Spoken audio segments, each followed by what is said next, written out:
Ladies and gentlemen of the media, thank you for joining us.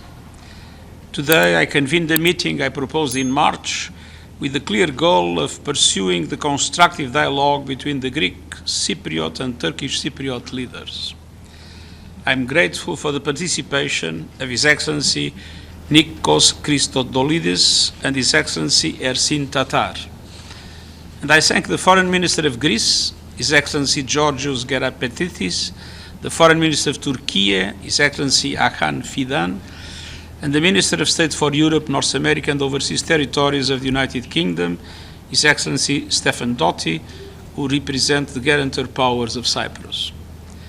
From the very start of my mandate, I've been committed to the security and well-being of the Cypriots, the Greek Cypriots, and the Turkish Cypriots. Once again, today's discussions were constructive. Both leaders reviewed the progress on the 6 initiatives they agreed in March to build trust. Out of these 6 initiatives, 4 have been achieved. The creation of a technical committee on youth, initiatives on the environment and climate change, including the impact on mining areas, the restoration of cemeteries, an agreement on the mining will be closed once the final technical details are established. Discussions will continue on the remaining 2, the opening of 4 crossing points and solar energy in the buffer zone.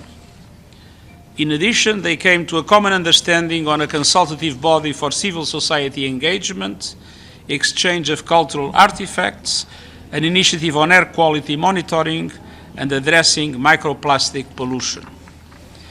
It is critical to implement these initiatives, all of them, as soon as possible for the benefit of all Cypriots. We also agreed that I would have a joint meeting with Mr. Tatar and Mr. Christodoulidis during the high-level week, and that there would be another informal meeting in the present format later this year. As with the 6 initiatives agreed in March, the initiatives agreed today have the potential to have a real and significant positive impact on people's lives across the island. They are not merely symbolic gestures, but issues that require cooperation. There's a long road ahead, and it is important to think about what the future can mean for all Cypriots. But these steps clearly demonstrate a commitment to continuing the dialogue on the way forward and working on initiatives that benefit all Cypriots.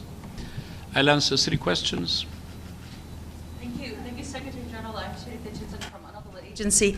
I just wanted to ask you, sir, what is the impediment that hinders progress on opening of new crossing points? What would you say is the main challenge on this issue? We have reached an agreement on the crossing points themselves. There is a question of an itinerary in relation to one of them that will be further discussed now. But there was important progress in this regard. New points have not been, opening new crossing points have not been decided before upon. we need to finish the agreement. As I said, there is still a question of itinerary to be addressed in the future discussions. What is the problem with the itinerary formation? These are very technical things I that might understand. in the language that I do not dominate. But as I said, there was a lot of progress, but there are still some aspects of itinerary that need to be addressed. Thank you. Mr. Secretary General, would you consider this as a start for a new round of negotiations? Could you say that? I mean, is it a new start for a new round? I think this is a process, a complex process. We all know that there are very different points of view from the 2 sides in relation to a solution for the problem of Cyprus. But I think we are building, step by step, confidence and creating the conditions to do concrete things to the benefit of the Cypriot people, and with a total consensus that this process must go on. You're happy with today's meetings? I am happy, of course. I would like much more, but this is a complex issue, and I think that we made progress that needs to be registered. Last question. Thank you, Mr. Secretary General. I have a question on Syria. As you know, we see another clashes between Druze community and the new government in Syria, and we saw another massacre a couple of months ago against Alawites, against Christians and the Kurds. So the question is, in your opinion, do you think a federal system can be solution for Syria, or do you think it's something against the territorial integrity? Thank you. It's absolutely essential to achieve two things. One is the unity of the Syrian state in the respect of its sovereignty, but with the full integration of the different communities in the state of Syria, and with all communities fully respect and their rights fully respect.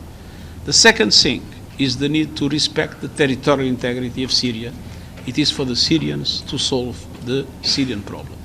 Thank you very much.